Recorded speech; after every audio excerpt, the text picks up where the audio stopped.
Hello everybody! Today I'm going to dive into some rereads.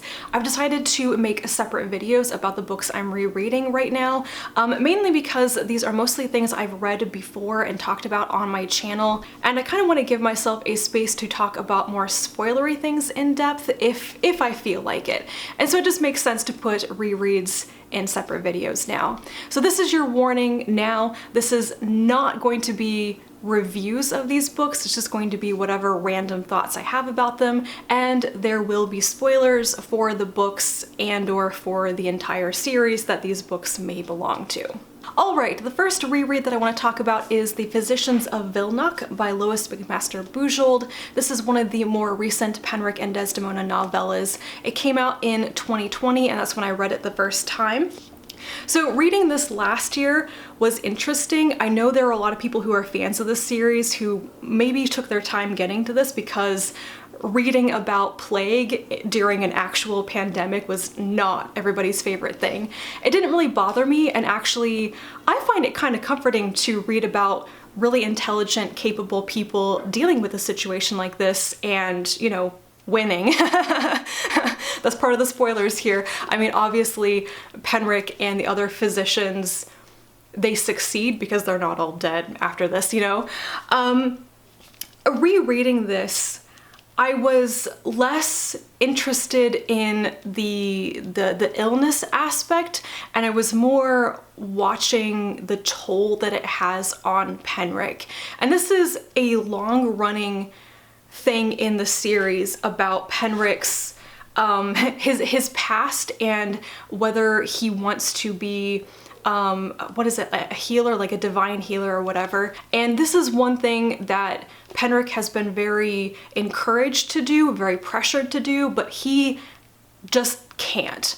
When he was actually working as a healer, he was basically run into the ground. He hit absolute burnout and attempted to commit suicide because he wanted to escape the situation so badly. So this story brings up a lot of painful memories for him. Penric is so good to other people, and the way that he's treated as a healer, where people just demand more and more and more from him, and it's easy to understand why people are so demanding because it's a life and death situation. And I feel like it's actually kind of cruel. It ignores the burden and the burnout on caretakers and doctors and such. This is the part of rereading this that really struck me. Maybe it's because I'm in that the pandemic has been going on for very long, and at this point we're very aware of how broken people are when they have no break and no help. And Penric is going through a kind of very short, collapsed but intense version of that, you know? This is a pandemic or local plague that takes place over a couple of weeks, whereas in the real world we're dealing with something that's lasting for years. But it has the same kind of toll, I think. It's harder to see it when it takes place over a long period of time, though. I know I'm going to be rereading this and other stories in the series multiple times in the future, and I don't know if I will always have new things to say about them or not, but they are such comfort reads. Two other books that I recently reread from the same series are Pretender and Deliverer by Cherryh. These are books 8 and 9 in the Foreigner series, and they're the last 2/3 of the third trilogy arc in the series. So because this is a spoilery video, I can talk a little bit more about the plots of these.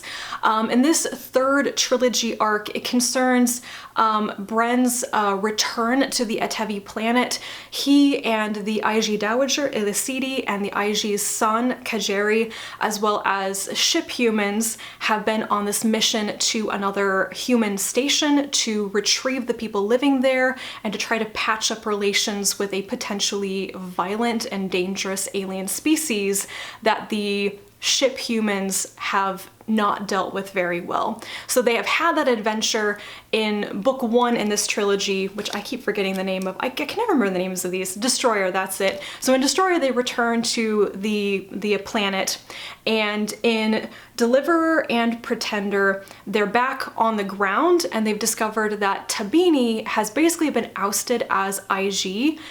So there's an IG pretender on the throne, Marini, and they have to get rid of him. So in Pretender, it's basically the reverse coup, whatever. Tabini finally comes out of hiding, and they all sweep their way towards Shejidan and take back the capital pretty much. And then in the next one, Deliverer, this is kind of mopping up the rest of what has gone wrong in their absence, and it mostly concerns Eastern politics. Elisidi is an Eastern lord, so Elisidi in many ways is the main power in the East, but because she's been gone for 2 years, her Eastern neighbors have started to behave as if she's not coming back. So it's very, very politics heavy. I enjoyed both of these a lot, mainly because at this point I'm super invested in all the little details of characters' relationships, and I've come so far in understanding the complexities of the politics within the series. It's really fascinating, but doesn't make as much sense talking about it with people who haven't read all 9 books, you know. These books I have been buddy reading with Kazan from Always Doing. It has been the best experience ever because we can really have those conversations about the details and all of the build up and all the stuff that we know that's being referenced, and it is just fantastic. One thing that I didn't super love is that Deliverer finally introduces a second point of view. The series has had a very, very tight POV on Bren. We're always in his head and we only know what Bren knows. And I have always wanted there to be an Atevi POV. Like, I would love to be in Jago's head or Benici's head. My god, even in Tabini's head. Instead, after 8 books, in the 9th one, Cherryh gives us Kajeri's point of view. He's an 8-year-old who has spent most of his formative years with humans. And I won't say that it's boring, it's just that I don't really want to be in the head of a child in a story about adults doing very important adult things. So I actually am not thrilled about Kajeri's point of view, even though his POV gives us insight into something's happening in the series. I didn't feel like it was necessary, and if given a choice, I would have been in the head of an adult character instead. Just saying. So I don't know. I think this is actually why I stopped reading the series the first time around. Like, I got to the 9th book with this point of view, and I just didn't like Kajeri as a character when I was younger, when I was reading these when I was a teenager. And I think that is why I stopped reading, when I thought that his point of view was going to really become a thing in the later books. Now though, I definitely want to continue. I want to read at least the next trilogy and see how things develop from there. So we'll see. I do plan on reading the next book, hopefully pretty soon. And the last recently read book that I want to talk to you about today is a memory called Empire by Arkady Martine. And yeah, I super, super love this book all over again. I did do a full review of it back in the day, I think about 2 years ago when I first read it. So if you want a plot summary and my first reactions and discussion of themes and stuff, you should go watch that video. It is non-spoilery.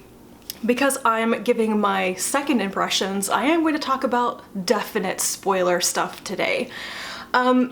So I remembered the basic plot stuff this time, and that kind of gave me more room to pay attention to other details. When I was first reading this book, I was really, really trying to figure out the mystery, trying to follow the foreshadowing and the hints about who did what and when did they do it, and, you know, oh my god, what did Iskander promise, Sixth Direction, that sort of thing. But this time, because I already knew that I understood what was going on, I was able to catch more of the finer details and the subtleties with some of the plot things, but also with characters. And mainly, I just really loved 3 Seagrass a lot more this time. I mean, I liked her and Mahit a lot in my first read, and while I did kind of feel like their relationship came out of the blue, like we get to the bit near the end when like shit is going down and they start kissing each other, and I'm like, where did that come from? I mean, I'm into it, they're good for each other, but But this time I picked up on all these like really subtle clues that Seagrass is definitely into Mahit and is doing probably a better job of hiding it or turning it into flirting, like conscious flirting, than Mahit has been. So yeah, I really enjoyed 3 Seagrass more. My first impression of her before had been that she was a very competent asekretim, and I do love people who are very competent at their jobs. I love stories about competent people. And she kind of, I felt like she kind of got sucked into this horrible stuff going on with Mahit.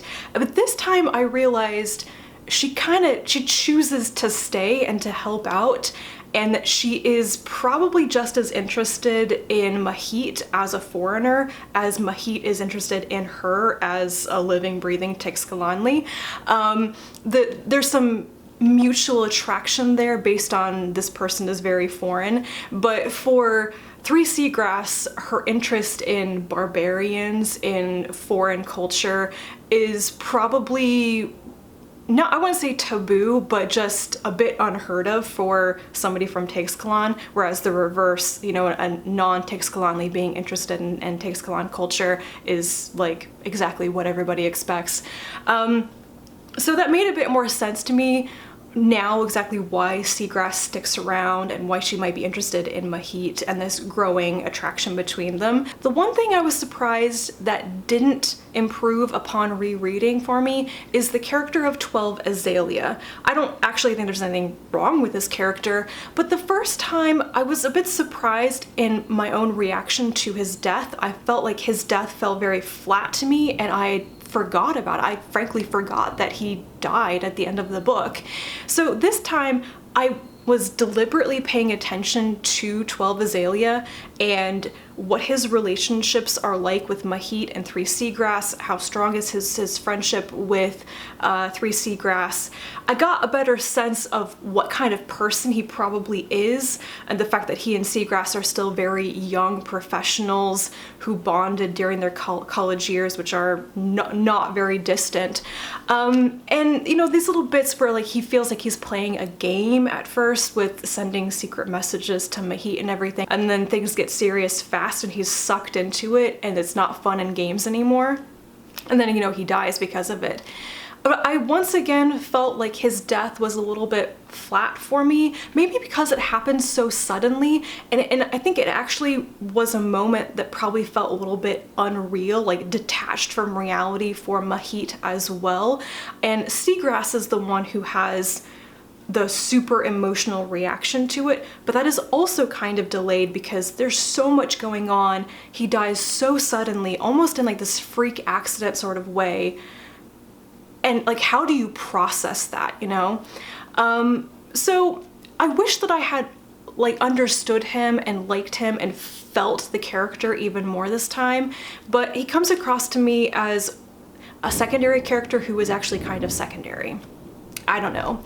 And then ultimately when I got to the end of the book, I had forgotten that Iskander comes back, or rather I'd forgotten that Mahit recovers his newer imago and does integrate with him. And there are these implications for that for the rest of her life that hadn't quite sunk in for me until I reread it and realized that she has done something that she needed to do, but it's kind of a banned thing. Like, I don't know if it's absolutely illegal, but the fact that she's installed an imago over another imago is unheard of. There's a reason why they don't do that. It's a bad idea, but she hasn't told anybody about it. So when the book ends and I know that she's going to go back to Lizelle Station and she's not going to be able to hide what she's done, what is going to be the fallout of that? You know, for her personally, but also professionally, what will the people on Lizelle Station do about that, or can they do anything about it? So It was a fascinating reread. I totally, absolutely loved it very, very much. It is suddenly just pouring down rain. I don't know if you can hear that or not, but there's been thunder and just buckets of rain now. I was not expecting that. So those are all of my recent rereads of July and a little bit into August. For those of you who stuck around through the spoilery bits, I hope you enjoyed. I had a lot of fun just filming this in segments and just gushing and talking about whatever the heck I want to about these books. It is a definite change of pace from trying to be like more coherent and non-spoilery, so I will definitely do more of this in the future. And with that, thank you so much for watching, and I'll be back to talk to you again soon, and until then, bye.